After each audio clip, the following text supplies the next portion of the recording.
So this is 02:36 GMT on Sunday, 13th of November 2022.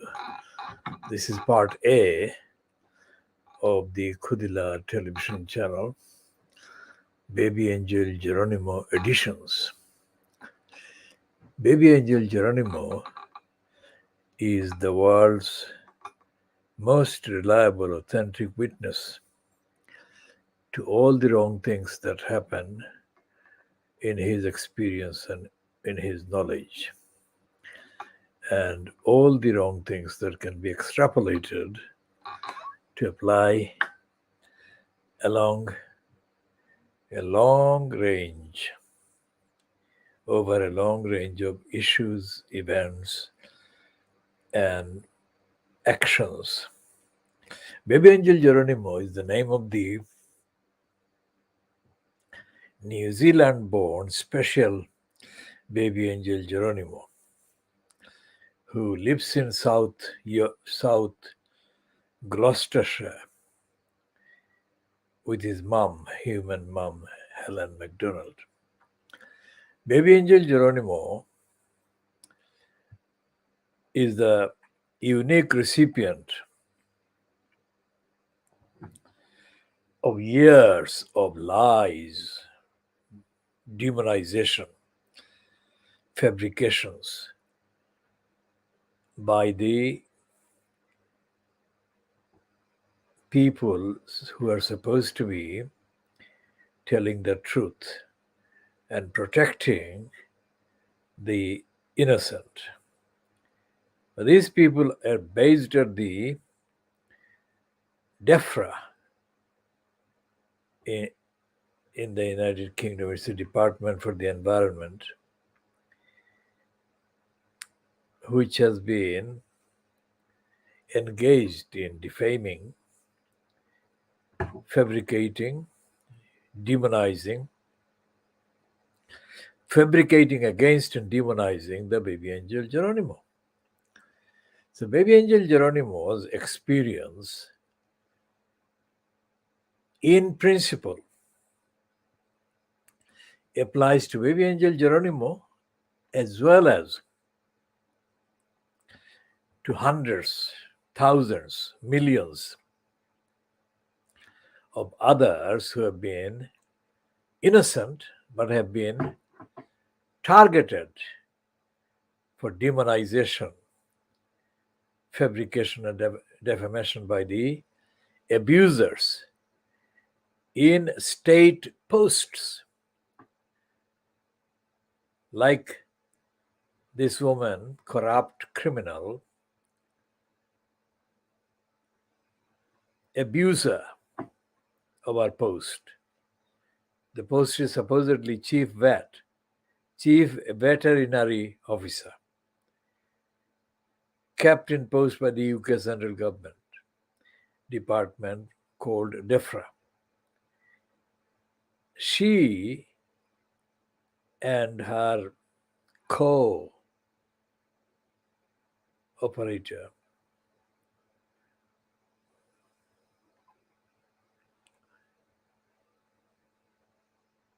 have carried out years of lies and lying against baby angel Geronimo, including by a series of court cases that were turned into rubber stamping events by the three separately sitting judges. So baby angel Geronimo is in a position to provide unique and far-reaching insights into the operations of the crooks and criminals and depraved degenerates in posts in departments like DEFRA. Baby angel Geronimo has also unique and sustained insights into the depraved criminality of the likes of Boris Johnson, who was in post at number 10 Downing Street, allegedly as Prime Minister of the United Kingdom. And in that position, he was approached by some otherwise good thinking people who asked for the permission by the government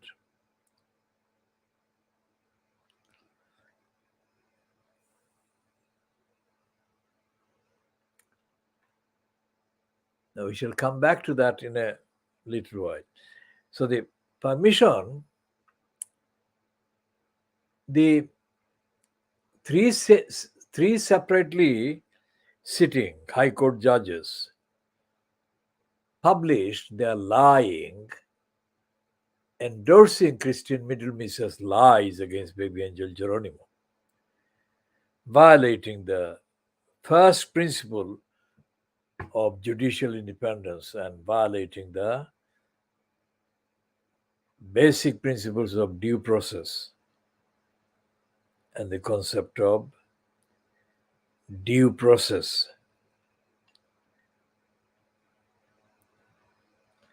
If you look up, in case you wanted to know about the baby angel Geronimo, just look up baby angel Geronimo, as we have written it in the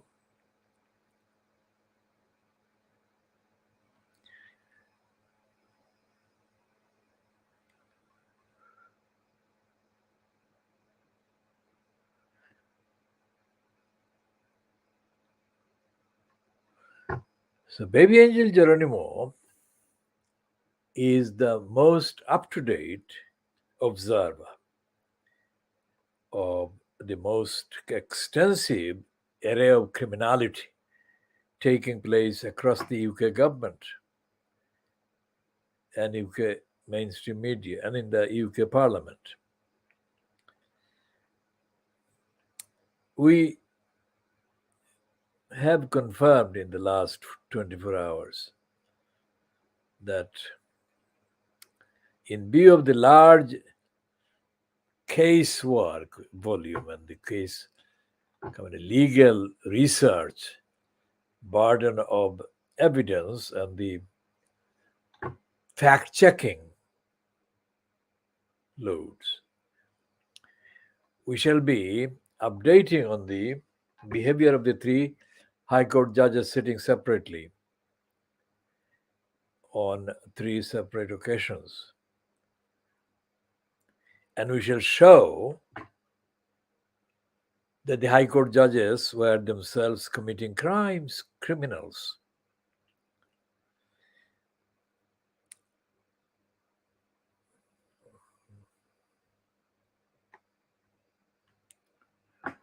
And we shall update on other things as well in this edition.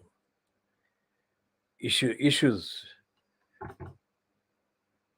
surrounding the Hakiki Azadi movement being led by Imran Khan in Pakistan through the Pakistan Tehreek-e-Insaf. During Saturday, they were scheduled to have finalized programs about the rest of the luncheon. And we shall update on that, and we shall update also on the cognitively challenged Rishi Sunak. Cognitively challenged means really he's a thicko. And his thickness, that is his intellectual backwardness and limitations, have become normalized because too many of his cabinet appointments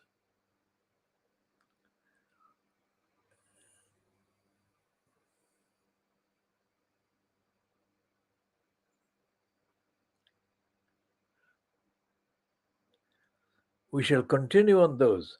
Then there is this world exclusive Notice what I'm saying. The world exclusive original statement by Luther Roman, which I recorded, filmed. I filmed the actual event and recorded the audio on the film in the afternoon of Friday, the 29th of October 2010, in Brick Lane, just in front of the Brick Lane Mosque. The conversation took place mainly in Siloti, and Luther Roman said to me, in response to my consistent demand that he must sit down with me and listen to me clearly to avert the catastrophe of bringing the whole community into disrepute, his post into disrepute and damaging the community's interests and rights. Luther Roman said in Siloti that the council, Tower Hamlets Council, which he had been elected to become the mayor of, was, in Siloti, he said, in the grip of shaitans. In the grip of shaitans. That is the first time I'm saying it on this public broadcast. I've mentioned the meeting with him on the 29th of October 2010 many times, but this is the first time I'm disclosing this, and it actually supersedes and is most exclusive and most in contrast to everything else that has been attributed to him, for example, by the Electoral Commissioner, Richard Morey. Because Morey said in his report published on the 23rd of April 2015 that Luther Roman did not speak, did not answer questions, etc., etc. Secondly, it is a matter of fact that while he was in post as mayor from October 2010 until his removal on the 23rd of April 2015 by Richard Morey, Luther Rahman did not speak at any of the Tower Hamlets Council full council meetings held during the 6 calendar years. And the reason why he did not speak may not be understandable to ordinary people, but to Luther Rahman himself and to his advisors, etc., etc. We shall come to the advisors in a minute. The reason why he didn't speak at council meetings was attributed to Isabella Freeman as saying that if Luther Rahman spoke at the council meetings, then that would breach Luther Rahman's code,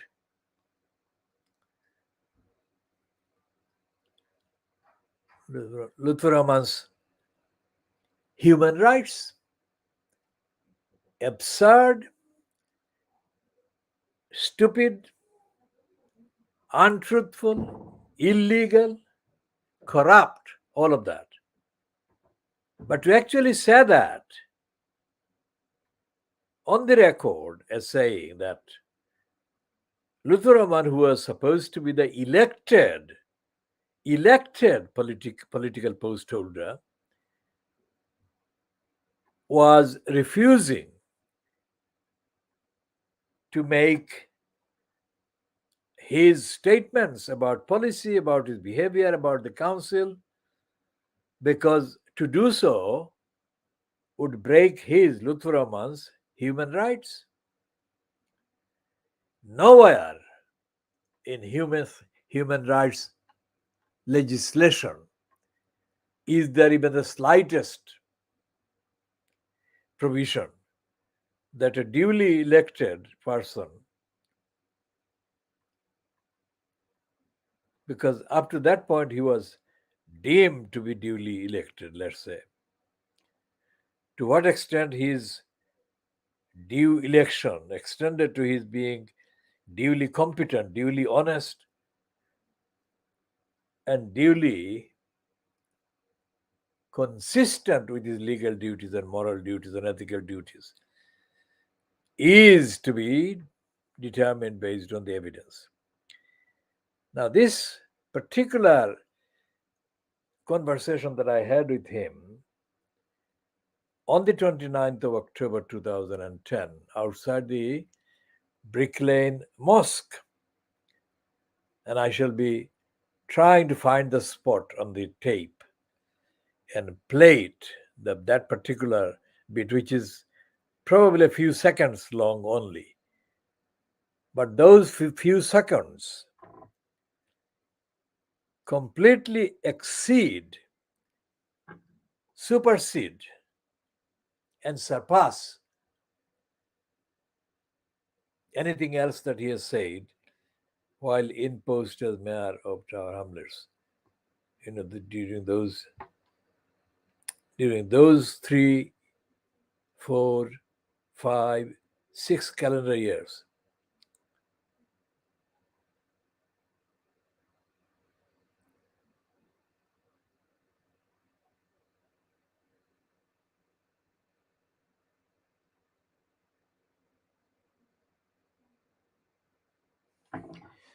Now, I spoke to Lithu Rahman as a campaigner myself, as the campaigner, let's say, against the idea of an elected mayor system, elected mayor post. I spoke to him on the 15th of February 2011. That was not long after the 29th of October 2010.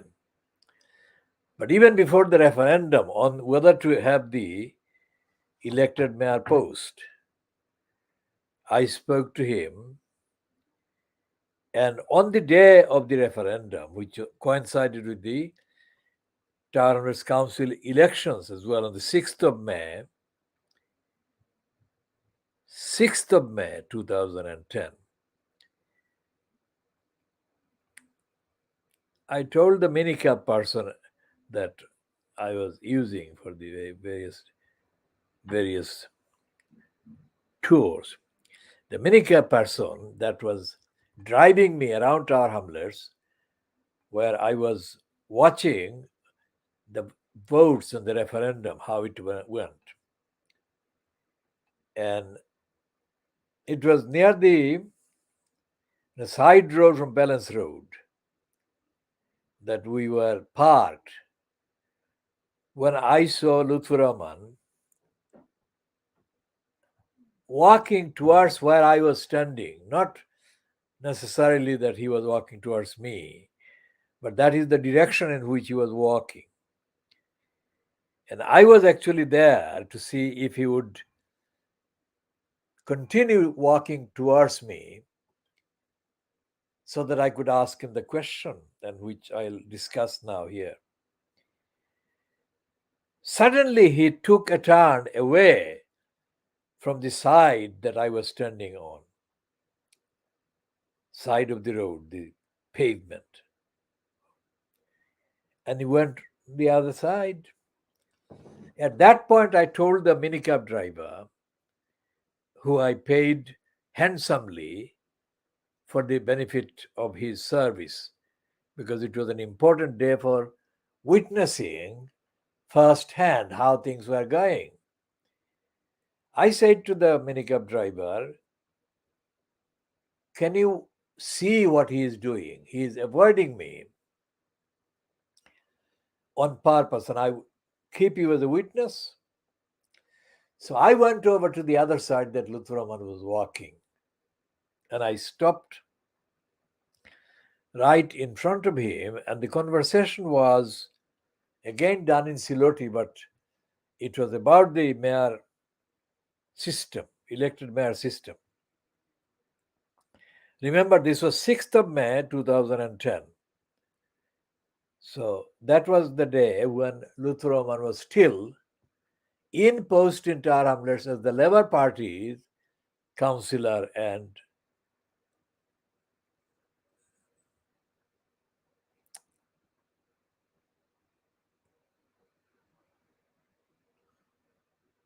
so I said to the minicab driver, let me out. And so, I went into the car and discussed this, and then I asked him to let me out.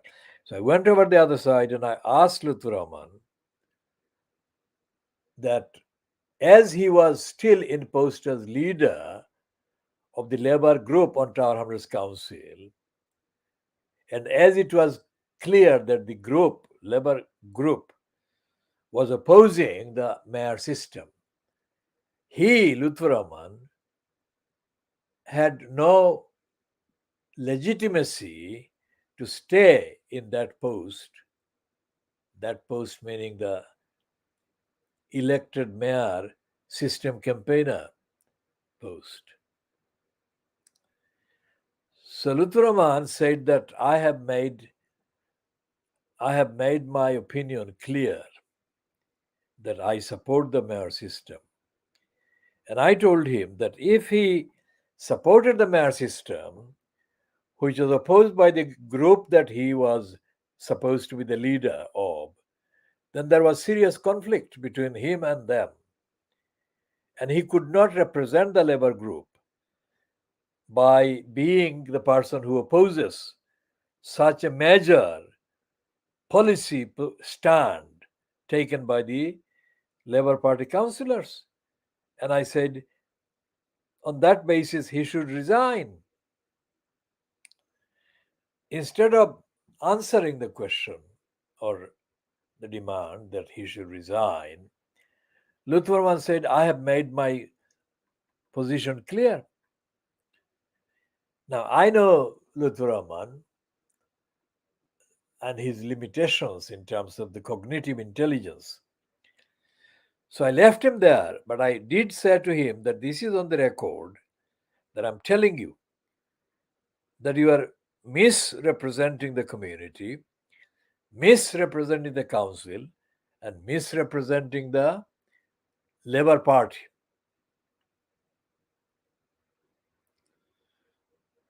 Now, going back to what he was doing previously, I'll come to that in a minute. Because, well, I also spoke to him later that year, in fact, in October 2010, just a week before the actual election. That's when I also witnessed the so-called hustings held at the Business Development Center, 7 to 15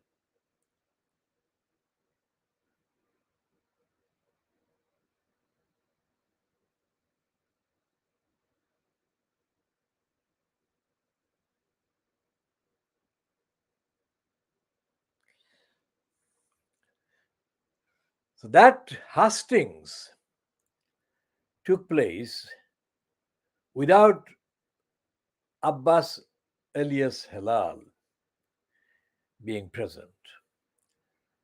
The conservative candidate was there, the Lib Dem candidate was there, and Luther Roman, as independent now, was there.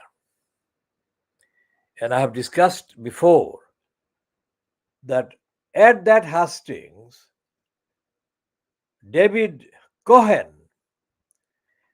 on behalf of the London Evening Standard, asked Luther Roman a question about Luther Roman's so-called supporters continuing to spread the untruthful statement, allegation, that Abbas Uddin Elias Halal had beaten up his wife and that won't be acceptable. All right, so we'll come to that in a minute. So David Cohen asked Lutfur Rahman, why haven't you stopped your supporters from spreading the rumor that Abbasuddin Elias Halal beat up effectively it was his former wife. I said that again so that there is no question about ambiguity or lack of understanding. David Cohen asked Lutfur Rahman, why had Lutfur Rahman not stopped Lutfur Rahman's supporters from continuing to spread the rumor against Abbas Uddin Elias Halal? The rumor being that Abbasuddin Elias Halal had beaten up his former wife. Now, it was not a question about Lutfur Rahman's wife. It was not a question about Lutfur Rahman beating up his own wife. Notice this. It was about Lutfur Rahman's supporters spreading the allegation that Abbasuddin Elias Halal had beaten up his own former wife. Nothing to do with Lutfur Rahman's wife whatsoever.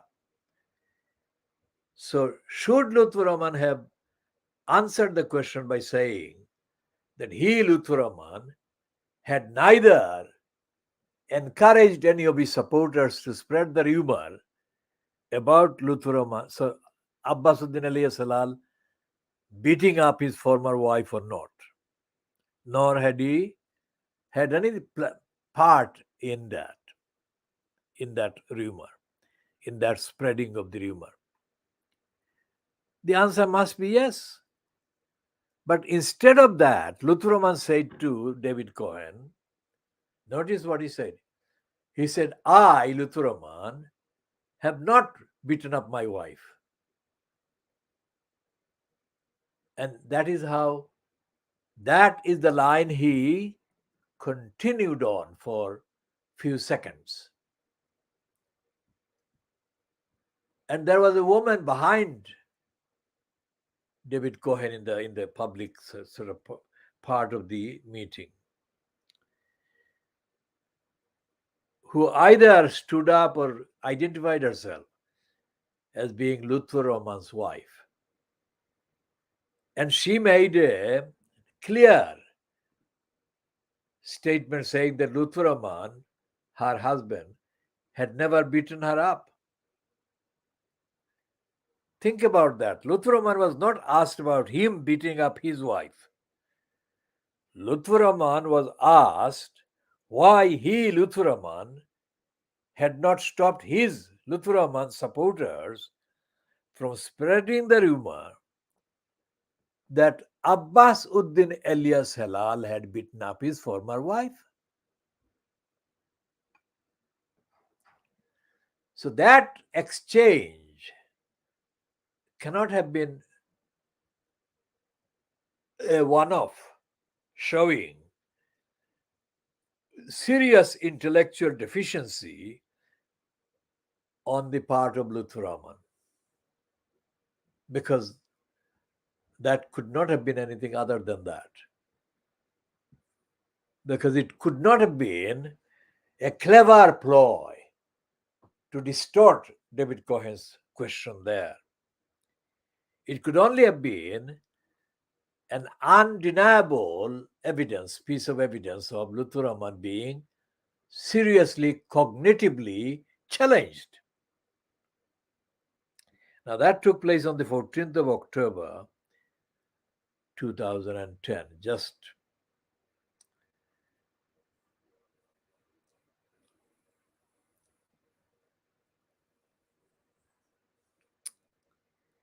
And there, that question ended.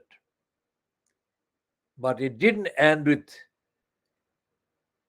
the conclusion that Luther Roman was fit for purpose in terms of understanding concepts and words. Now, that was on the 14th of October. Less than 2 weeks later, I filmed him, and that was after the election, and he had been declared as the winner. I filmed him outside the Brick Lane Mosque in Brick Lane. And in the conversation that was being recorded by the camera,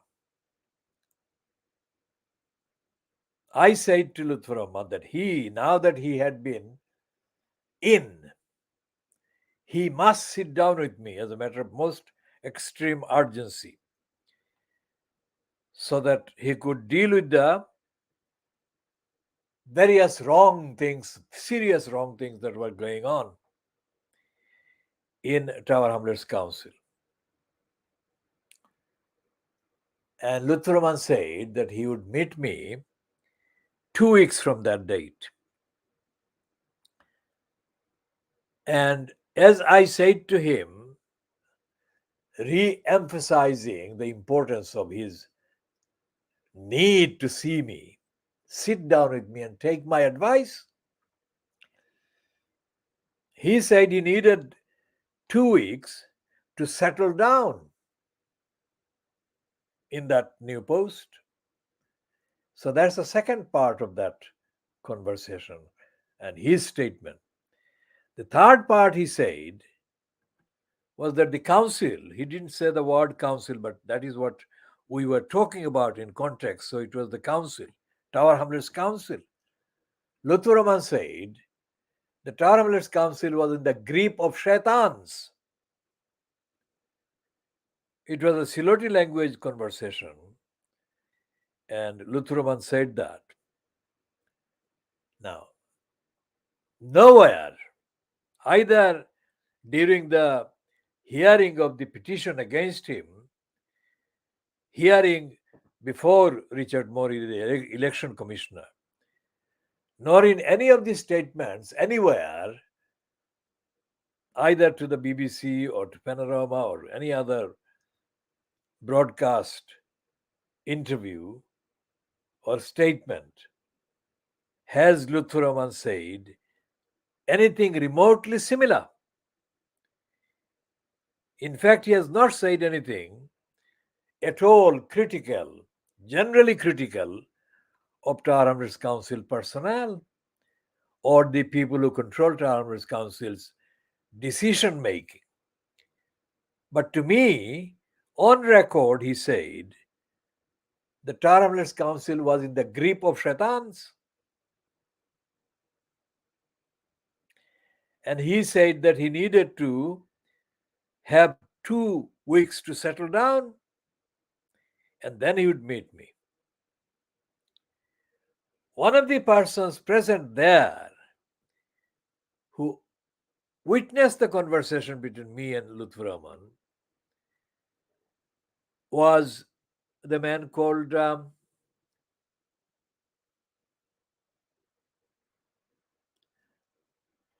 he's the editor of the weekly outlet called Dash. And he said to Lutfur Rahman, and you can hear that on the tape, he said that Lutfur Rahman should sit down with me and listen to what I had to say.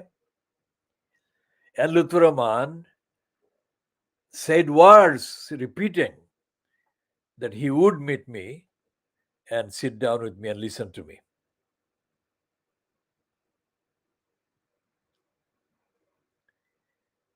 Now, that was 29th of October 2010. And this is now 13th of November 2022. It is, how long is it? It's more than 12 years, isn't it?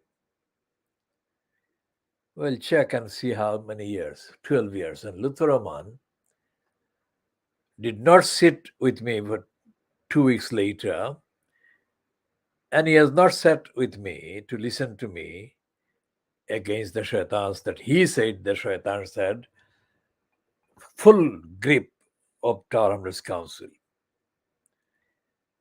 In all context, his words at that time and using the word shaitan meant that he was in agreement with me that Tower Hamlets Council was doing wrong and it needed to be stopped from doing wrongs.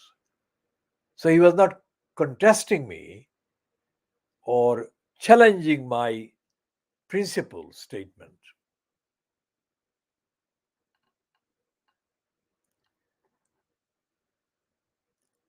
Now, he did meet me on 2 occasions during the period while he was in post, but he didn't meet me one to one. First time he met me, well, 3 times actually. So, one meeting was on the 20th of September 2012. I think from memory it's Thursday, but you can check that. And it was in the basement of a restaurant which is no longer there in New Road, London E1, in the Whitechapel area, called Marcos. And that meeting was also attended by Jubair, Muhammad Jubair, a Channel S, quote, chief reporter, unquote, who was also at the same time being paid thousands of pounds by Luther Rahman, thousands of pounds of Tower Hamlets Council's money, as being Luther Rahman's media advisor. Now, that meeting was nothing to do with Luther Rahman's employment or payment to Muhammad Jubair. And the other person was Alibor Chaudhry.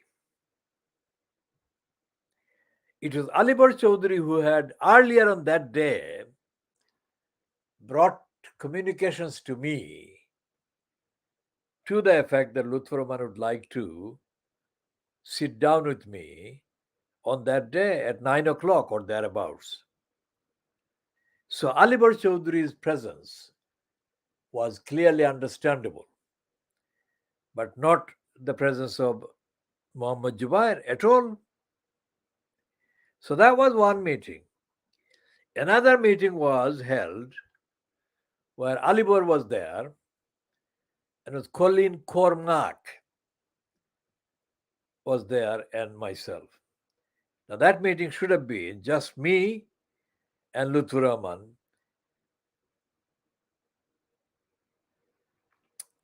Maybe Colin Cormack as well, but Alibor Chaudhry shouldn't have been there. And the next one was held, and it was equally unconstitutionally held. And it was a dishonest tactic by Luther Rahman to avoid being on the record as witnessed by Tower Hamlets Council's properly appointed employees. That meeting had the same Muhammad Jubair, who had no business being there, but he was there brought by Lutfer Rahman, not by me. Kalam Chaudhry, who for many years had been known as Abu Taher Singkafoni. Now, Singkafon is a rural area in the Maulvi Bazar district in Bangladesh. And Abu Taher used the word Singkafoni as an enhancement of his style to the name. Syncophonie is not a title, but he used the syncophonie as a kind of decoration. So Abu Tahir Syncophonie became Kalam Chaudhuri. How he did that is quite mysterious. Abu Tahir Chaudhuri was there, and Jubair was there.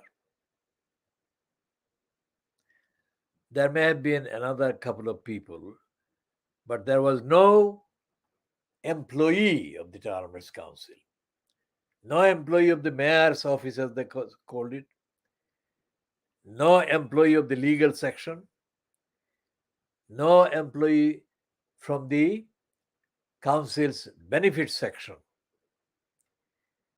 and most certainly not the perpetual degenerate, racist criminal liar Steve Hill. Now, the reason why Lutfur Rahman had all these people was to shield himself against the repercussions of having misled me or miscommunicated to me or lied to me or something like that. So he wanted those as his guards. I didn't. My questions had been put to Lutfur Rahman in more than 1,000 separate communications.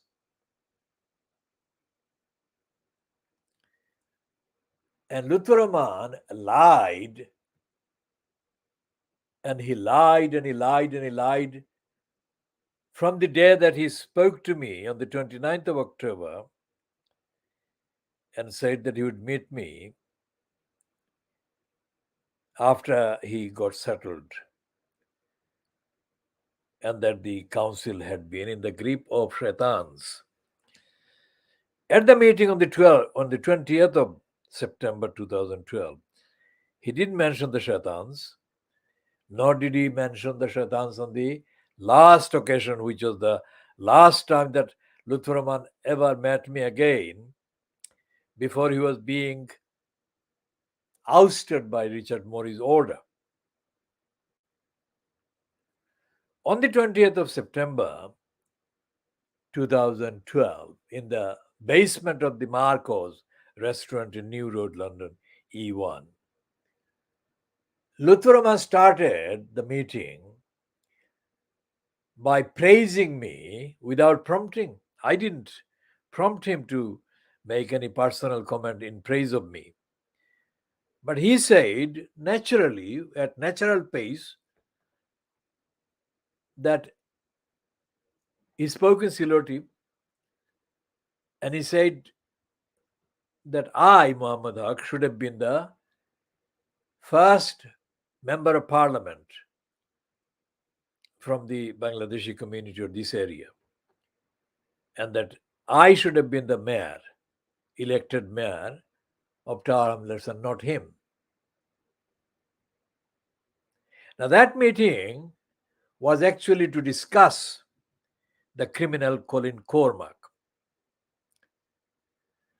And I told Lutfur Rahman that he had no problem constitutionally, legally, if he gave an order at the executive mayor to any employee of the council to solve the totally unnecessarily created problem on housing. And Lutfur Rahman did not challenge me, did not contest me. In other words, he promised to do his best, that is to say, to carry out that I had asked him to do. He never did. So, Lutfur Rahman, in his conversation with me on the 29th of October 2010, outside the Brick Lane Mosque in Brick Lane, said that the council had been taken over by shaitans and he needed 2 weeks and he would meet me after 2 weeks. And I'm looking for the particular bit on the video so that I can play the sound. I can't play the video in this infrastructure. We shall do that in due course later, another date. But here is what I'm looking for. Let me see if I can find that particular sound. Remember, this is the world exclusive playing of that conversation anywhere by anybody. And this actually supersedes all the published descriptions about Lutfur Rahman and his attitude towards Star Hunters Council as a corporate, as a collective place. Before he actually began his administration, he was telling me that the council was in the grip of shaitans. Now, he never said this again publicly or in effect by my knowledge anywhere. So, what was he doing with the shaitans? And why did he say that the council was in the grip of shaitans?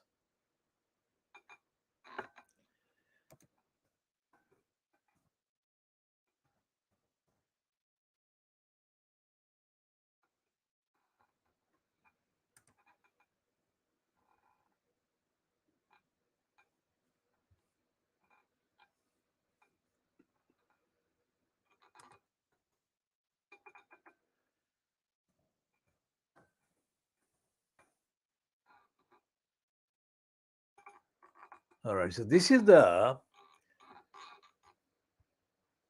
I can see this, but you can't see it, but this is the video that I've found. It's 18 minutes long, this particular video. Let me just, because there are,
listen carefully.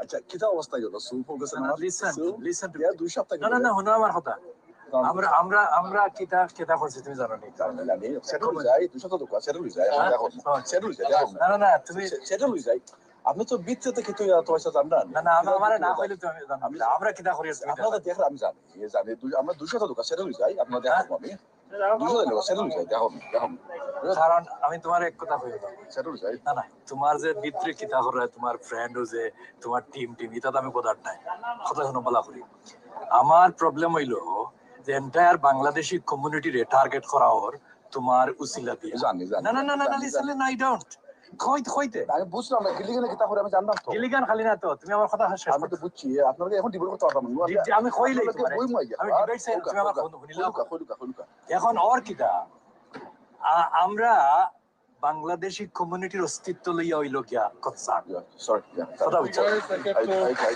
বুঝছি আপনারা 200 টাকা বই বলি আমি settle যাই আমি তো ভিতরে কমিউনিটি তো দায়িত্ব না বেশি আপনার ও ভিতরে তো যাইব কি যে অবস্থা অসুবিধা আপনি তাহলে সময় দিবা আপনার সময় তো আপনার কইলাম তো ভাই ওলা কিন্তু ইনো তো ডিবেট করে আপনি কি তা ডিবেট করি না আমি তোমারে কই আপনি আপনার 200 টাকা বইবো এখন তো এখন তো পজিশন তো টিকা রাখতে পারেন এটা শয়তানি করবা আপনি বুঝলেন না তুমি তুমি ইকা 200 টাকা আপনারা দিবেন আসলে জিনিস সকল আপনি টু বিশ সাউথ সিটাম বুঝি আপনারা কইলাম তো আমরা জিনিস সকল কাছে আছে বলে 200 টাকা আপনারা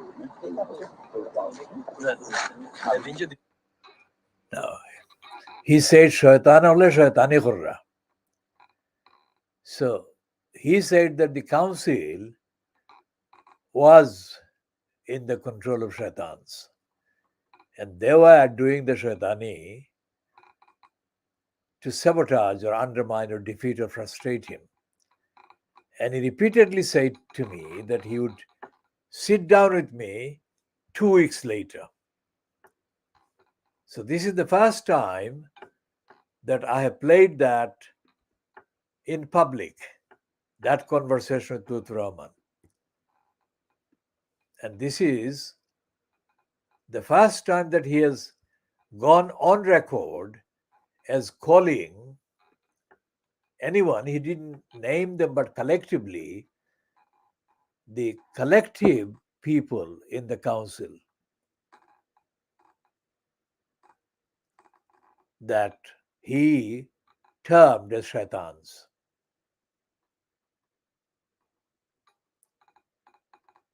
Shaitane shaitani khurra, shaitanole shaitani khurra. That is Lutfur Rahman saying that on the 29th of October 2010. If he knew on the 29th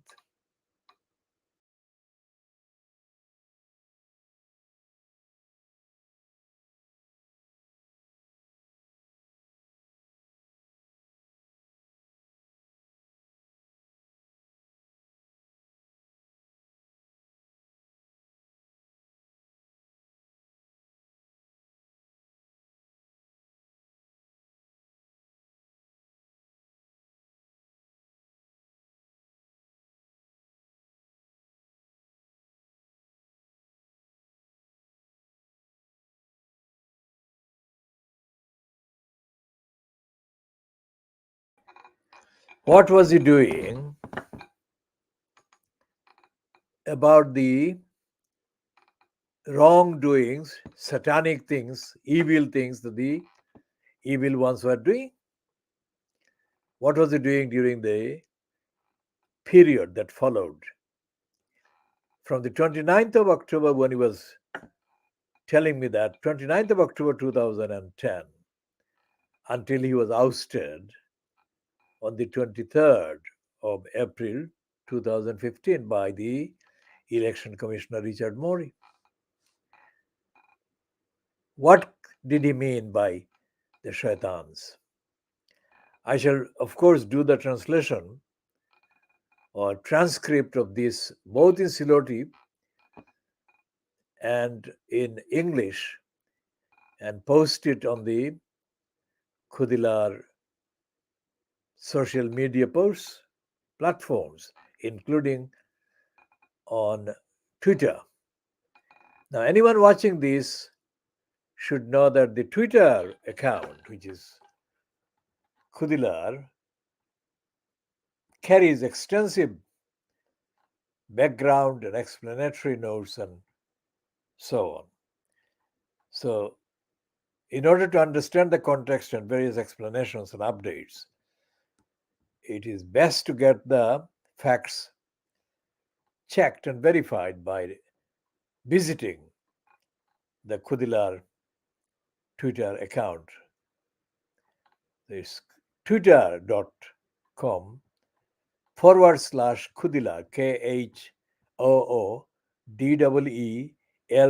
KHOODEELAAR, Khudilar. And this broadcast is, of course, posted. The link to this broadcast is posted not long after the broadcast ends on the Khudilar Twitter account, plus other accounts like the WordPress. We have got Khudilar WordPress and Facebook. Now, Lutfur Rahman telling me that Towners Council was in the grip of shaitans and they were doing the bad things. If that is the case, if that is what he meant, then what did he do to stop the shaitans and do the right things? As the evidence put before Richard Morey during the hearings, starting the beginning of 2015, show Lutfur Rahman didn't do anything to stop the shaitans. Far from it. Lutfur Rahman joined the wrongdoers in his own sphere, and he abused his post as mayor for the entire period from October 2010 until he was ousted by the order and the ruling of Richard Morey, the election commissioner. So let's say where he's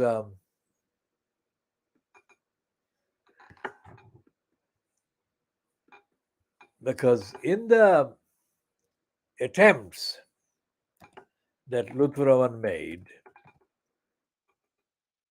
to challenge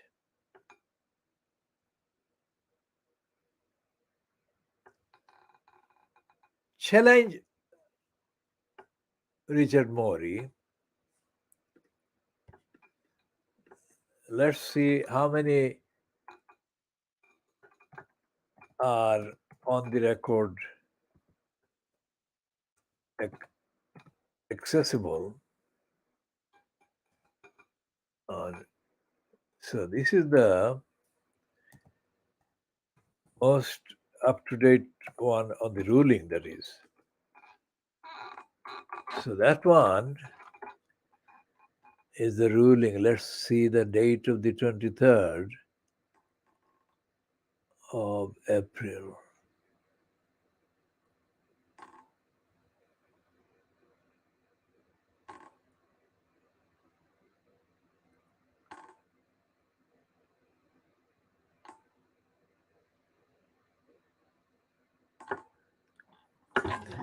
Well, let's say that he, after the 23rd of April, when Morey declared him banned, or Morey banned him for 5 years, Lutfur Rahman made applications against Morey, one way or the other, in different ways. But all of those applications were rejected in effect. Now, let's see if we can find Morey saying anything about Lutfur Rahman and his dishonesty.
Now, at 277, Mori says, in short, the financial affairs of Tower Hamlets First were, at best, wholly irresponsible and at worst dishonest.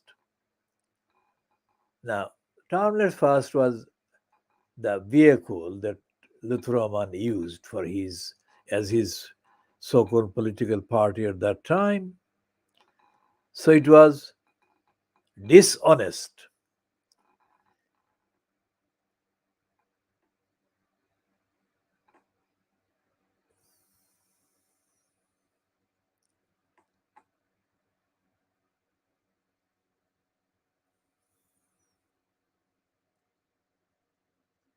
Was Tower Hamlets First, in real terms, a one-man band? That is a question that Mori, in his ruling, is zeroing on Luthroman, one-man band, that is Luthroman.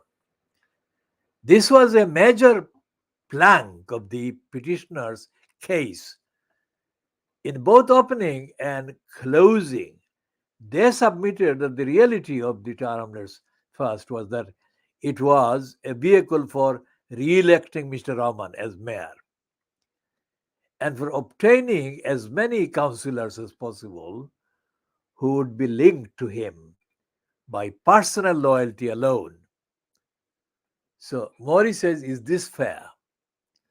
That is 279. And 280, he says the starting point must be the history of the defections from other parties to Mr. Rahman during the course of his first mayoralty.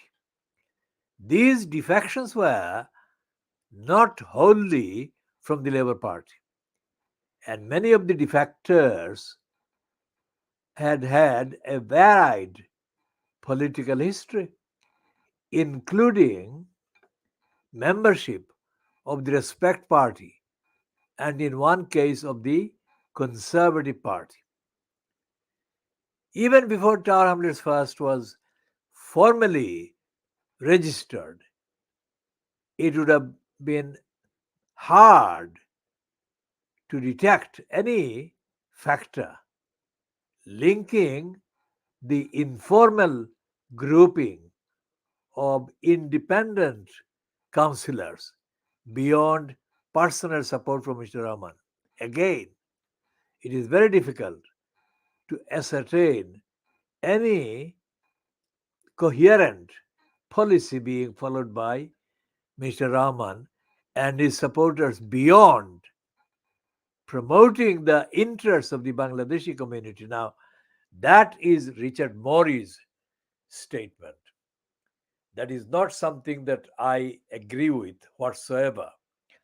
As I have said before, Richard Mori, of course, doesn't understand the Bangladeshi community, and he most certainly doesn't understand the subtlety between people who are Bangladeshis and people who are not supporters of Lutfur Rahman. So there is a subtle difference between Bangladeshis and Bangladeshi supporters of Lutfur Rahman, because this particular phraseology that Mori is using is in danger of being misunderstood as being, or as saying, that all Bangladeshis are automatically supporters of Lutfur Rahman in Tower Hamlets. That is absolutely not true. So, having said that, let's move on to the other bit.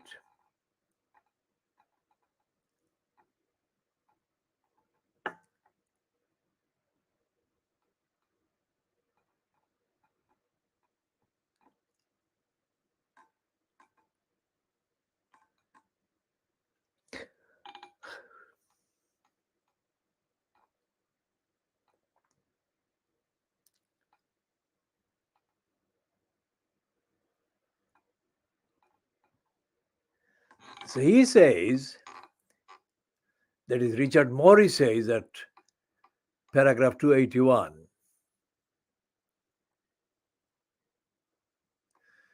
I read that again. Even before Tower Hamlets First was formally registered, it would have been hard to detect any factor linking the informal grouping of independent councillors beyond personal support for Mr. Rahman. Again, it is very difficult to ascertain any coherent policy being followed by Mr. Rahman and his supporters beyond, and that is where I disagreed, promoting the interests of the Bangladeshi community. The next sentence by Mori, insofar as Mr. Rahman's politics can be crudely categorized as right or left, they are clearly on the mid to far left of the spectrum. To that extent, it would be virtually impossible to distinguish them from the policies that Mr. Rahman and his colleagues pursued when they were councillors. They were the controlling Labour group on the council, or from the policies absent the Bangladeshi element that would have been followed if Labour had won the mayoral election in 2010. It was certainly not any discernible ideological program that bound the independent group together. Again, it must reluctantly be said that the defections were not without an element of personal ambition, as a member of the defectors ended up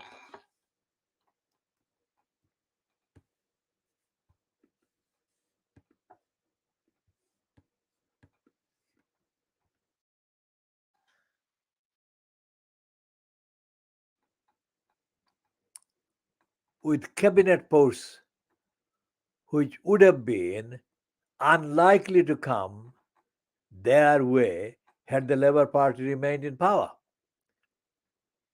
When questioned about the shambolic nature of Tower Hamlets First, both Mr. Rahman and Mr. Alibor Chaudhuri expostulated that there was a brand new party and would not be expected to have the level of organizational sophistication to be expected of the National Labour or Conservative parties.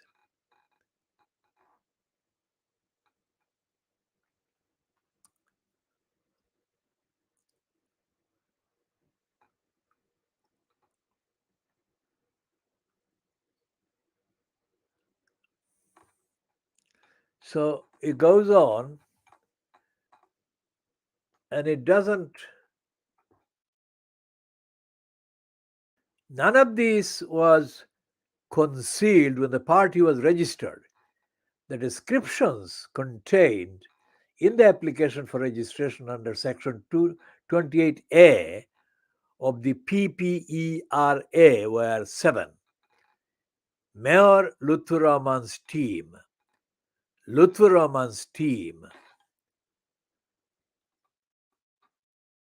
Rahman's Progressive Alliance, Mayor's team, Mayor Lutfur Rahman's Independence, Mayor Lutfur Rahman's Community Alliance, On Your Side in the East End.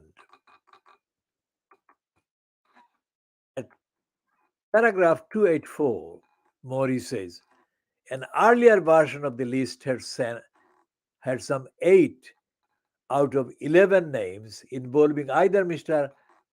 the Mayor or Lutfur Rahman or both. And then it goes on to 285 under the headings Selection of Candidates.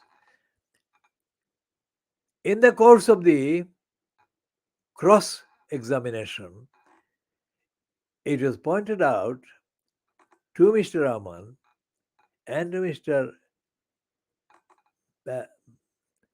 Chaudhry that the party's constitution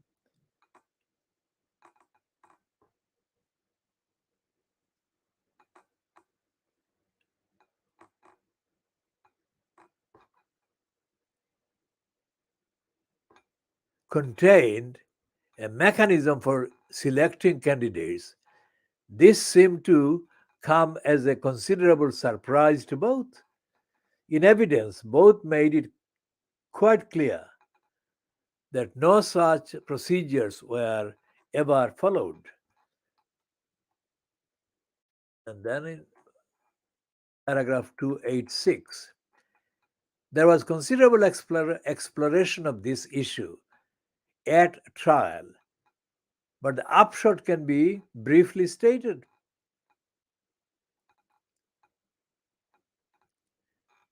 There seems to have been no selection process for any of the current independent councillors who wish to stand as candidates for Tower Fest.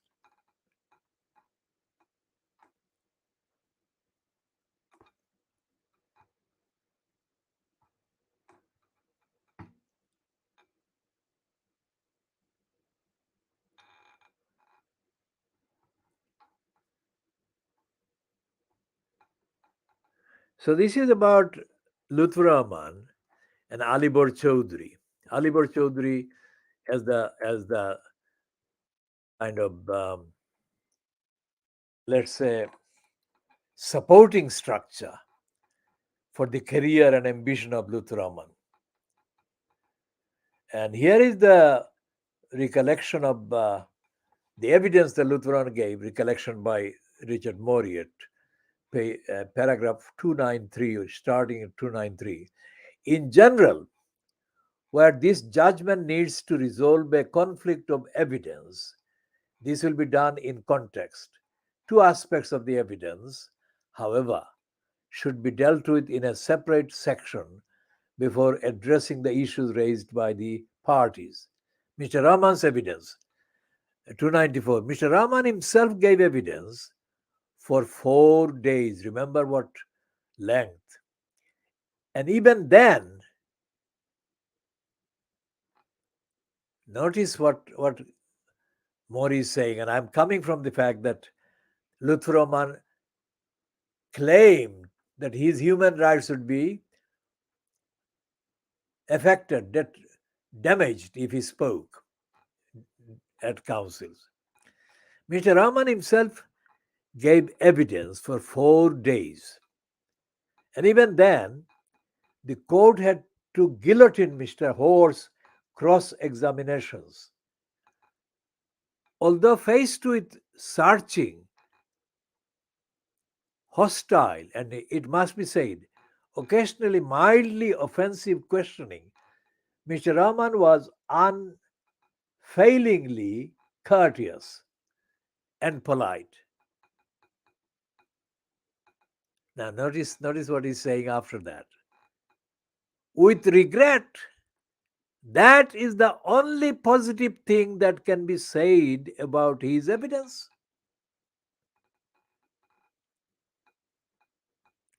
He was unfailingly courteous and polite. Then he says, with regret, that is the only positive thing that can be said about his evidence. What does he mean? Of course, he means that Lutfur Rahman gave evidence that was discreditable, untruthful, dishonest, corrupt, misleading, and so on. No other way can this be said as being negative.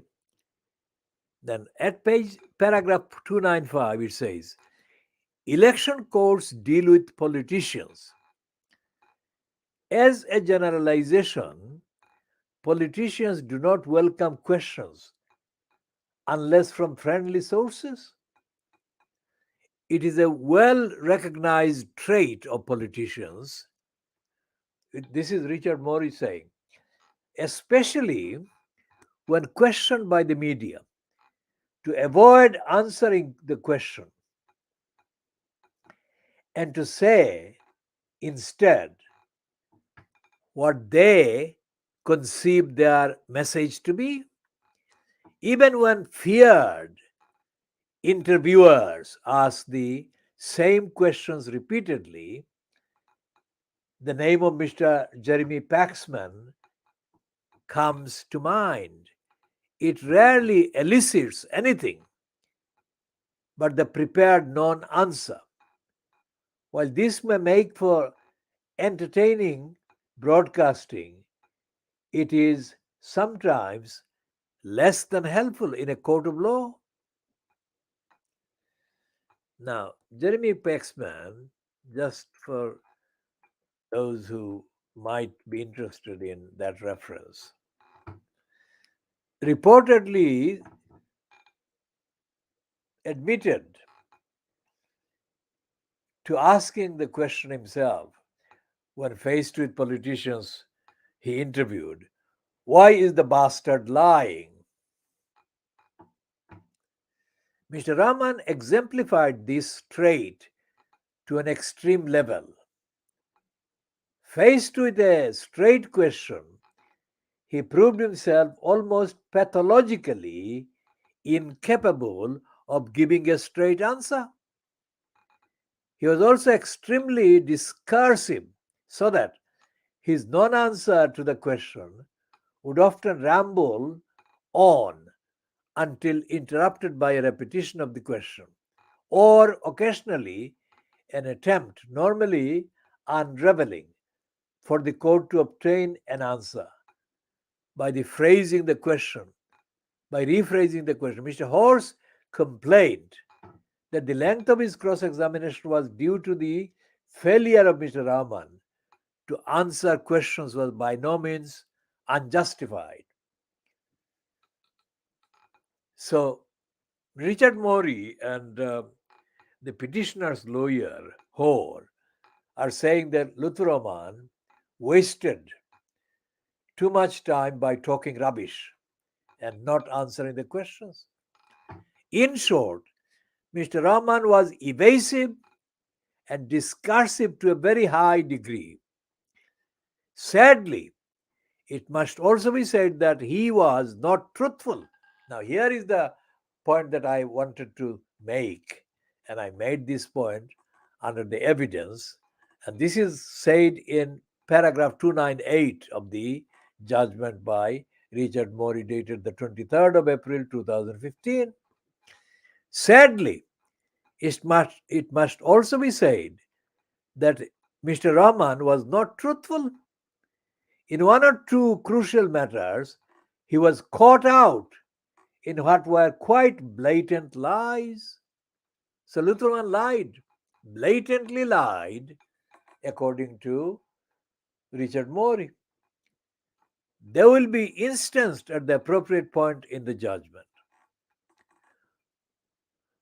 On matters that were uncontroversial, largely matters of past history,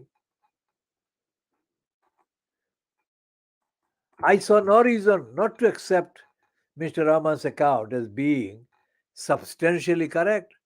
On any matter that was controversial, however, I felt obliged to treat his evidence with considerable caution, and in most instances, where his evidence conflicted with that of the other witnesses, I preferred their testimony to his.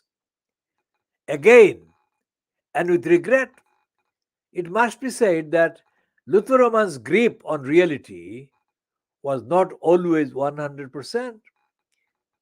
This judgment has already instanced his long running fantasy that tomorrow would bring an invitation to rejoin the Labour Party.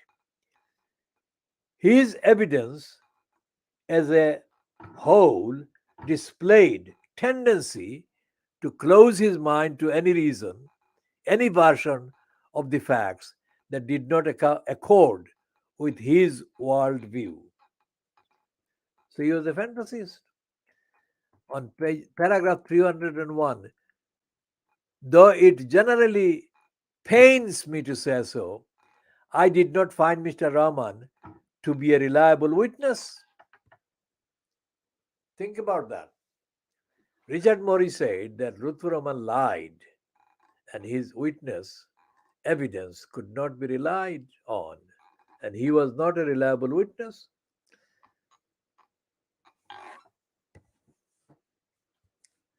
And all of these I have read now in order to come to the point about Lutfur Rahman being given a platform through his so-called supporter called somebody Councillor Kobir Ahmed by the BBC's Newsnight program on dated the 19th of May 2022. This Councillor Kobir Ahmed only became known to me after he surfaced as a councillor. I had no knowledge about him. He's far too young, and I had no knowledge of him at any level in the community. Now, he made a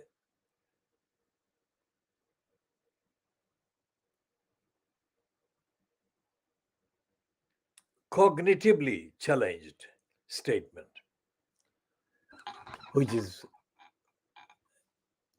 to say that he made a stupid, incorrect, idiotic, contradictory statement on the record on the Newsnight program. He said that the election of Lutfur Rahman on the 5th of May 2022, or the election success in Councillor Kobir Ahmed's view, the election success or electoral success of Lutfur Rahman on that date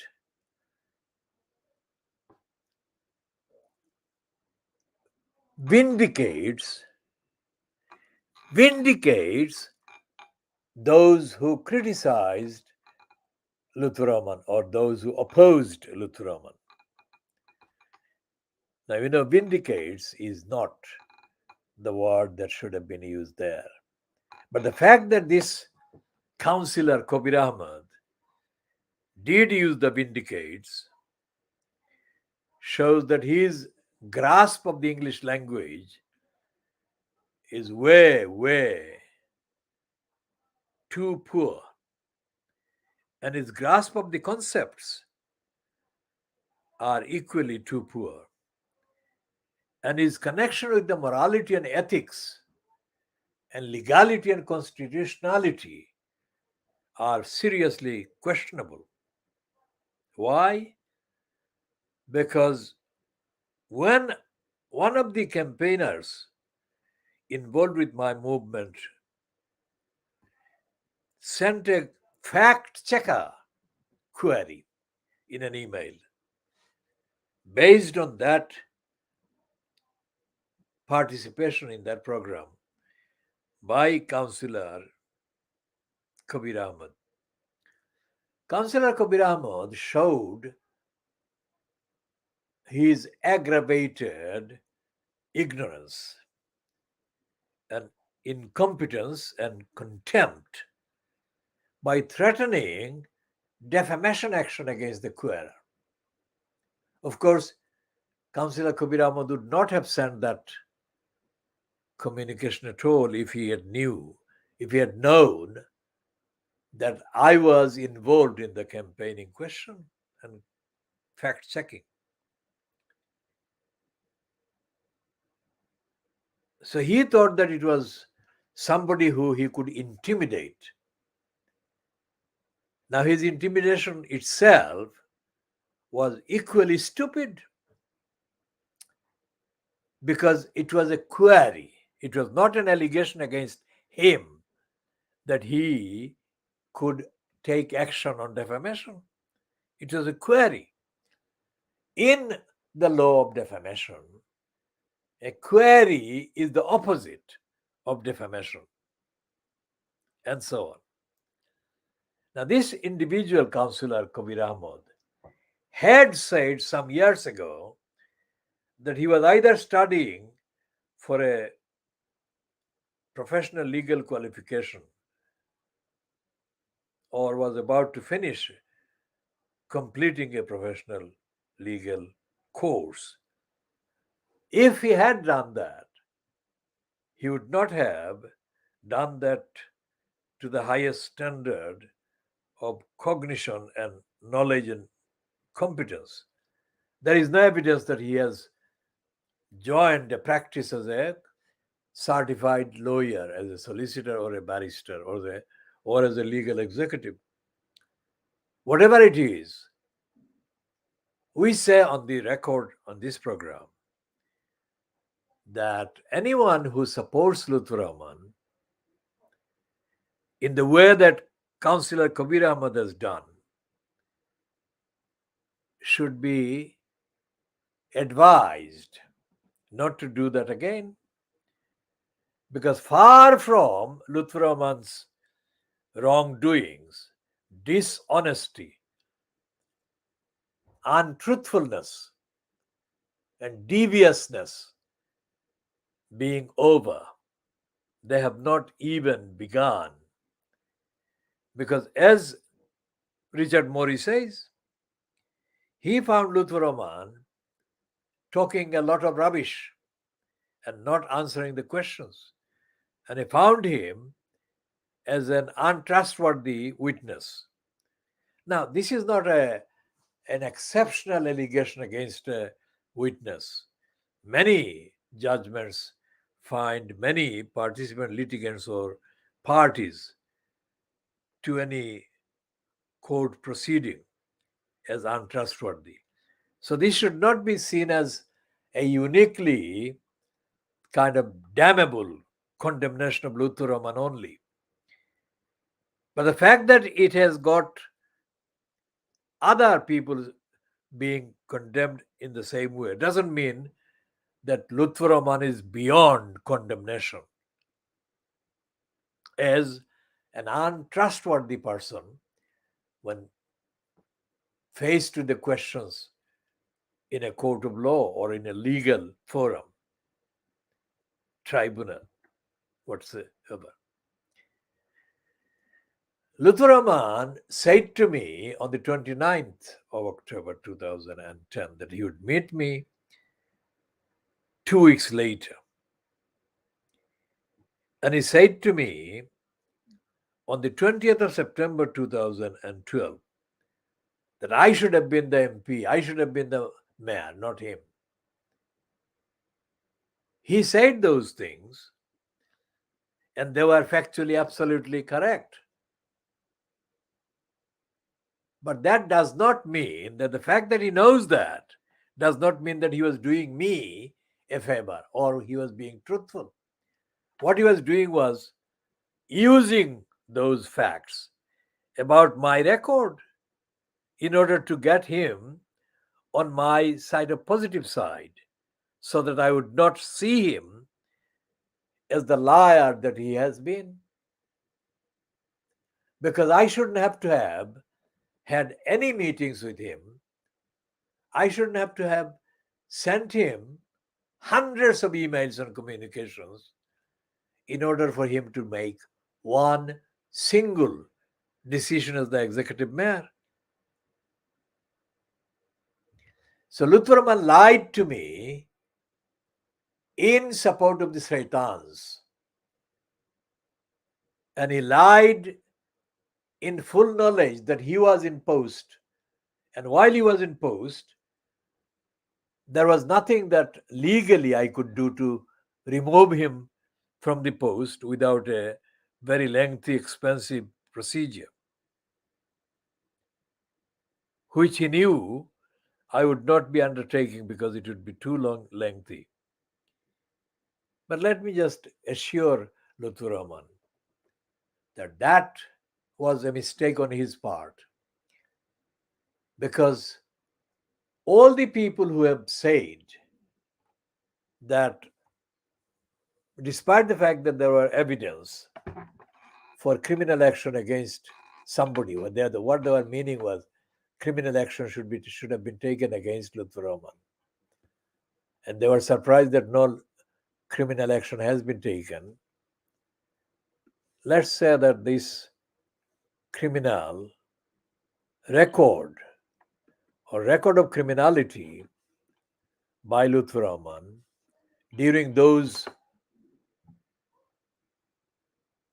period, let's say,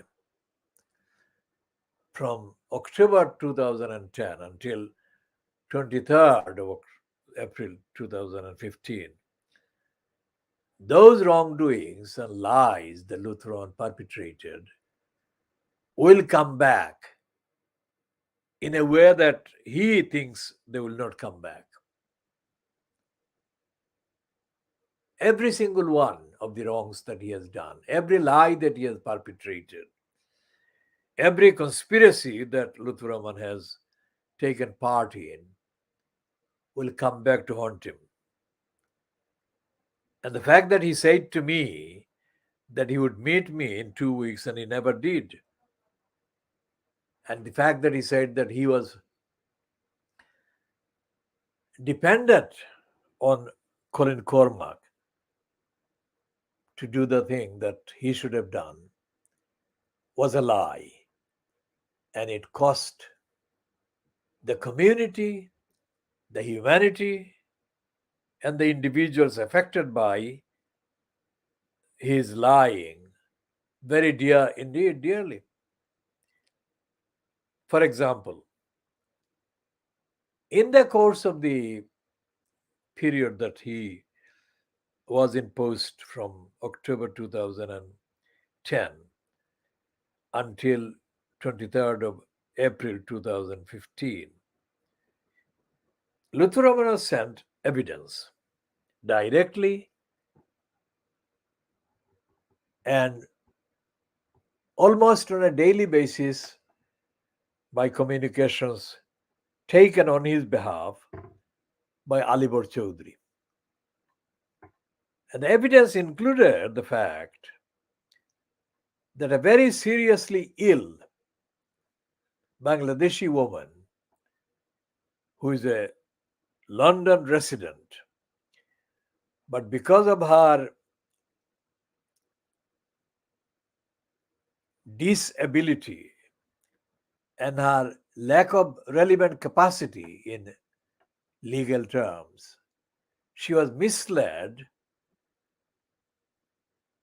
and taken away from her London home by a member of the family or one of our relations in the beginning of 2001. And while Lutfur Rahman came into office, that woman was still in Bangladesh. So the contracts that were made to Lutfur Rahman included very serious, urgent need to rescue that woman. And all the details were made known to the legal department of the Tower Hamlets Council, to the adult social care service of the Tower Hamlets Council, and other employees in Tower Hamlets Council. Now, there was, instead of action, there was a blacklist created by Lutfur Rahman's administration in order to sabotage and stop all communications to the council, including communications that would help rescue that woman that was stranded in Bangladesh. Now, that was illegality and criminality on the part of Lutfur Rahman on an industrial scale, because he thought that as long as he maintained the same kind of approach as Richard Morey found later, that he kept his mouth shut and didn't say anything on the telephone or didn't reply in kind, in terms, to the emails, that he would be escaping liability and responsibility. That is not the case. He remained responsible during the periods, years of his wanton, intentional negligence and lying, and he will remain liable until the day he dies. So, those people like Peter Goulds and some others, including the person or personnel that David Grossman implied or impliedly referred to in his Newsnight report on the 19th of May 2022, along the line that Lutfur Rahman was not prosecuted and no criminal action was taken against Lutfur Rahman, despite plenty of evidence being available. Those people are not right because they don't even understand how a local council operates generally and how Tower Hamlets Council operated during Lutfur Rahman's time. Now, in the video that is online, has been online since the 15th of February 2011, a YouTube video that I filmed and posted on that day. It is only about 1 minute long, but it contains a million emails, other communications worth of evidence.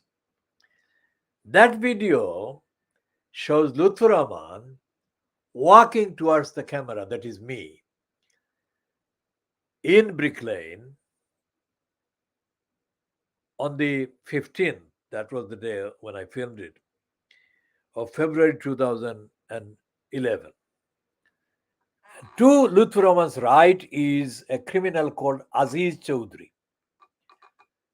And to his left is a criminal called Aman Dalby. And in the far background, as they were receding from the distance, were standing two members of the Spitalfield Small Business Association board. One is passed since then, dead, and the other is still alive, called Parvez Qureshi. Now, in this broadcast, I'm not calling Parvez Qureshi a criminal for the simple reason that I don't want to lose any legal option. What I'm going to do is to make this reference here to Parvez Qureshi and to warn him that a postal legal updated consolidated note and claim will be sent to him. After that, we shall call him the criminal and other things that apply, but not at this stage. So there was Parvez Qureshi and the former member who's no longer around. And then to the right of Lutfur Rahman is the criminal called Aziz Chowdhury. And to the left is the criminal Aman Dalby. Now, the criminal Aziz Chowdhury is a lifelong career kind of chamcha. So if you look at the video, it's only 1 minute long. You can see the various chamcha activities by him. And Aman Dalby is a career thief. So when he kind of notices me, he immediately takes left turn and completely stays that way until he reaches the car that was waiting to take him and Lutfur Rahman back to the council. The car that was waiting there was on meter. And I think they were there in the kind of event that they attended for about an hour or maybe slightly over an hour. And that meter must have run hundreds of pounds. Now, there was no need for that metered car there. There could have been very easily a minicab, just one way, and another one on the way back. The fact that Lutfur Rahman did the hiring of the taxi, metered car, showed his stupidity and ignorance and contempt for the people of Tower Hamlets generally. Because even before he became a councillor or whatever, Tower Hamlets has had more than a fair share of people in extreme difficulty, financial hardship. And to waste hundreds of pounds in that kind of car is unforgivable criminality and contempt. Now, the event itself was even more unforgivable because the event that Lutfur Rahman was attending, and the reason why I stayed outside, and I'll come to that, is because it was a criminal activity, because this was a community-based association organization that had been abused by Lutfur Rahman during his first election. Remember, there was a petition against Lutfur Rahman only for the 2014 election. But this was a criminal act. Lutfur Rahman had been kind of touting people, organizations that were in contact with Tower Hamlets Council through grant receipt. Any organization that received any grant money from the council for any reason was obviously on the records of the council, and council employees readily had access to their details. This was one of the organizations which Lutfur Rahman visited before the October 2010 mayor election. And he visited that because he knew that that organization was on the list of the council. All right. And he made promises to help the organization if he got elected. So that was an abuse of the council's financial grant giving role. It was nothing to do with Lutfur Rahman's election. It was a straightforward criminality. It was a crime. And the Sakar or Chamcha, Aziz Chaudhry, to the right of Lutfur Rahman,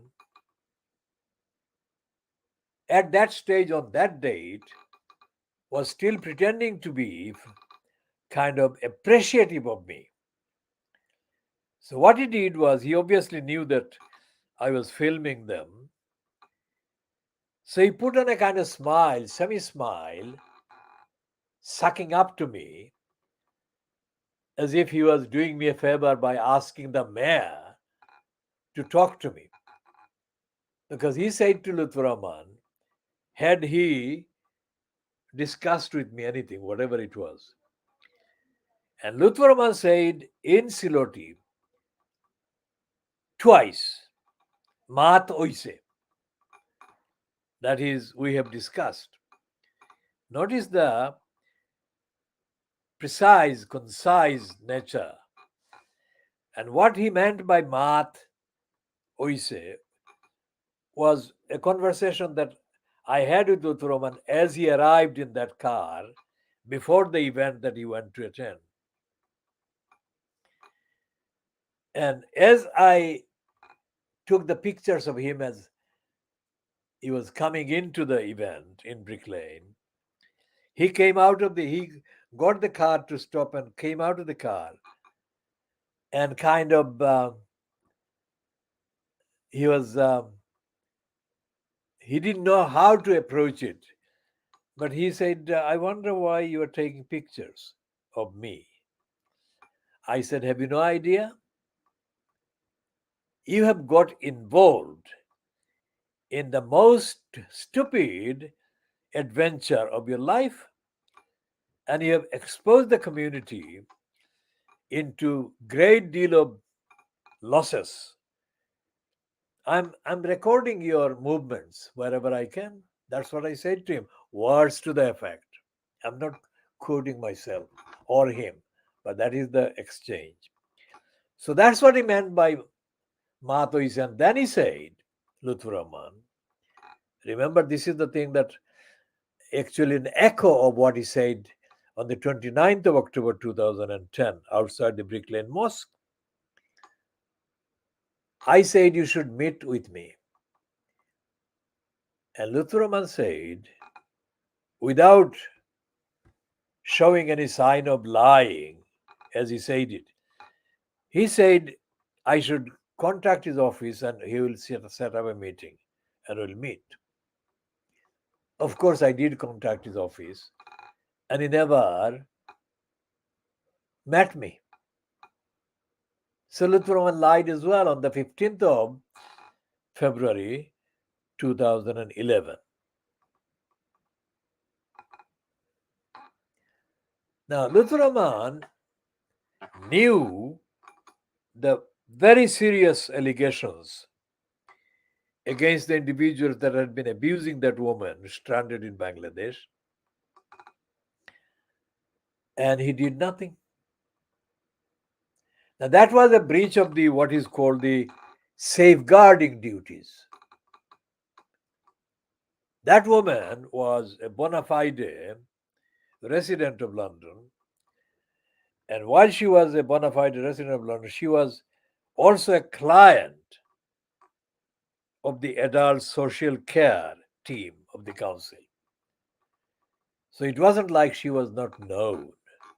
It wasn't like the impact on our health and welfare and well-being would be devastating if she stayed away from her home for any length of time. And she was there. By the time Lutfur Rahman came into the mayor post, it was 10 years. But while he was leader of the council, it was 6 years or so, or thereabouts. Whatever it was, Lutfur Rahman was neglecting his duties by creating a blockade or blockage and creating a blacklist so that it would prevent communications reaching him. Well, he could not be more wrong. Communications did reach him. Now, there were other cases that my campaign and I myself were directly involved in, including a number of children, a number of very vulnerable children in Tower Hamlets were being abused. And I could not help them because I'm not the social service and I don't have the kind of accommodation safely to protect them or whatever. It was the duty of the council and all the communications that I made to Tower Hamlets Council while Lutfur Rahman was in post as mayor referred to all the issues and all the dangers and all the risks. Now, these children, their lives have been destroyed irreparably because of the abuse, including serious sexual abuse that they suffered, one way or the other. So those people who say that Lutfur Rahman, those who say, for example, Kabir Ahmad tried to say, but he completely failed in the BBC Newsnight program on the 19th of May, 2022, that Lutfur Rahman's election on the 5th of May showed the people's confidence in him. They could not be more wrong. These children, whose lives have been irreparably damaged and destroyed, will never recover their lives back. And they have been betrayed, let down, neglected by Lutfur Rahman. So when Lutfur Rahman issues press releases and puts them up on the council's website saying that his record speaks for itself, well, he obviously doesn't think that these children whose lives have been destroyed systematically, that they don't know what he is doing. So I'm not giving a list of random things. These are exact cases. These are very serious exact cases. And all these children, shockingly, these are Bangladeshi children and the Bangladeshi girls. And more than one of them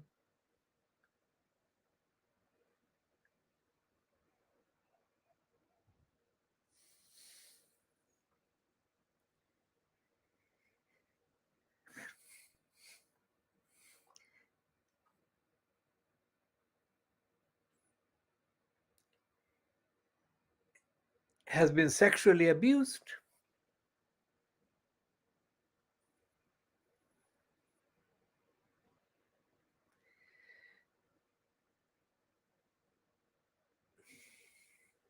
For years.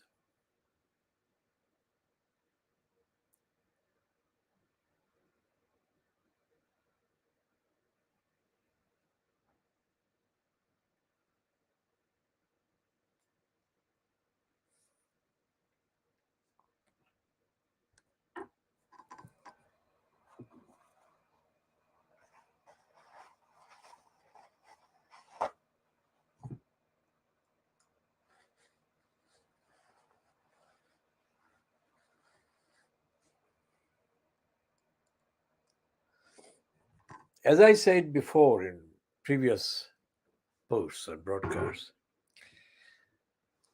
sexual abuse takes place within Bangladeshi families.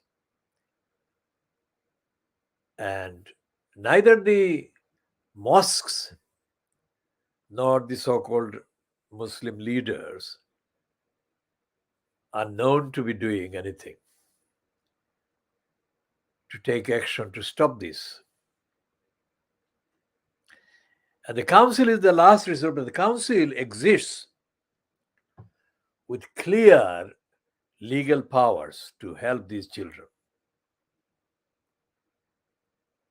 And in the case or cases that I have referred to without names, these cases were known to more than one Tower Hamlets Council department. And the council did not do anything to help them, to safeguard these children. Remember the case of the 3 girls, Shamima Begum, the others. Those children were trafficked by a spy working for the Canadian government. And these children were trafficked out of Tar Hamlets without Tar Hamlets Council doing its duty of safeguarding the children. Because these girls were groomed. And it was Lutfur Rahman who was in post as the mayor.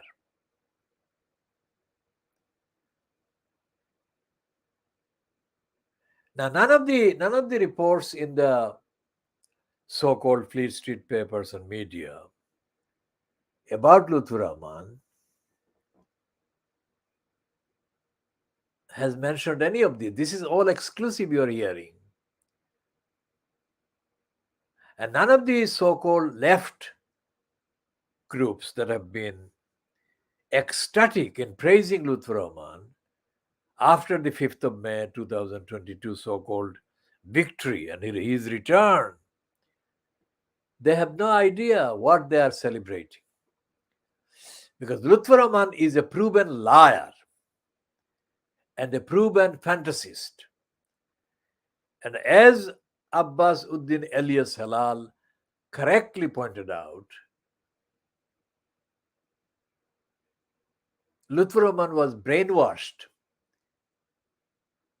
by the IFE at the East London Mosque, or words to that effect.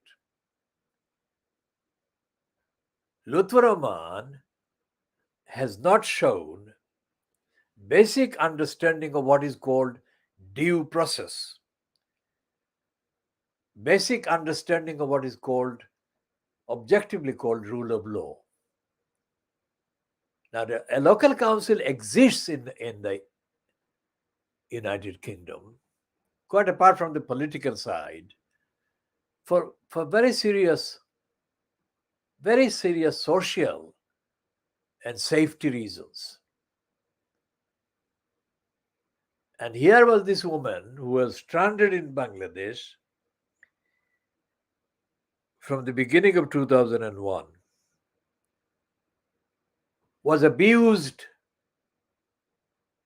beyond description by her abuser, who had effectively kidnapped her out of her home in London, in Tower Hamlets. And she was abused, and she was abused, and she was left in a state of starvation. Whereas in London, she would be receiving medication every single week. He would have been well fed and well provided for. Now, this woman's income support from the DWP, the income support documentation were stolen. So she was left with no money for 16 years of her captivity in Bangladesh. And that was because the Tar Hamlets Council refused to help her return home to London.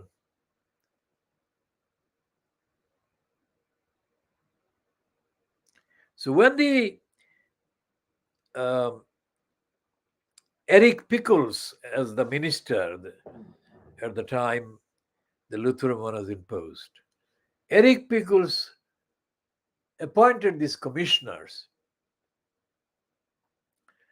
to sort out Tar Hamlets Council. I mean, the Evening Standard, for example, gave the heading "Fraud Squad on the way to Tar Hamlets," or words to that effect. That was in November. This is November as well. That was in November 2000 and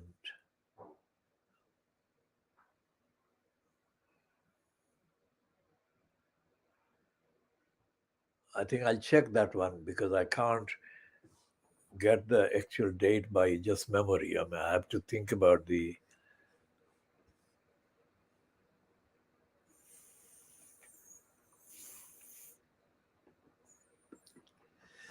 These are serious allegations that the petitioners obviously didn't petition the electoral commissioner, the election commissioner, about the council's wider remits and the sexual abuse of the children. They didn't do that. And so therefore Richard Morey could be excused for not looking at the wider remits of the council. That is understandable. But that cannot be excused. That lack of engagement with the whole role of the council, where the council is imperiling, destroying lives of children, destroying the life of a vulnerable woman stranded there for 16 years in Bangladesh, stranded and kept in captivity. How can they leave all of this out?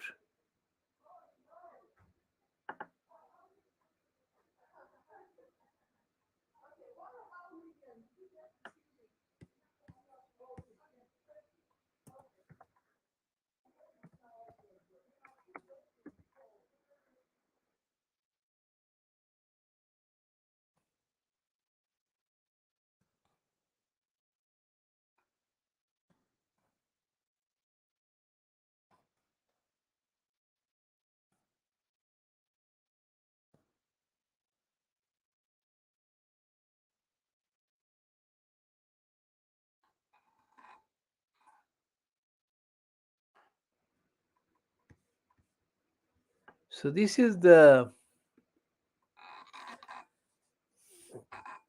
this is a press release by the government website at the time, which I'll read from the Secretary of State sends in commissioners to Tower Hamlets.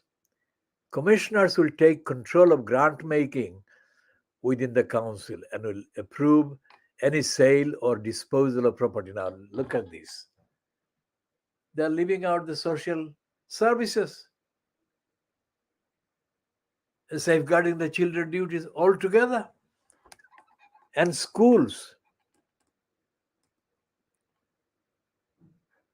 This was published under the 2010 to 2015 Conservative and Liberal Democrat coalition government. This is the one that is dated the 17th of December 2014. That's the commissioners. So it actually gives the summary,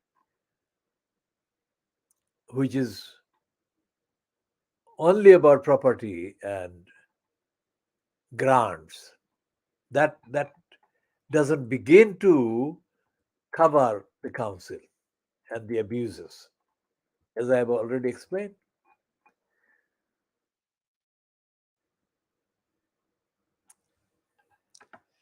And let's see what Pickles said. That was in 2014, okay?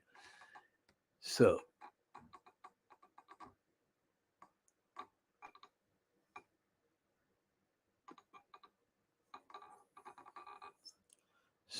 in the written statement that Pickles published,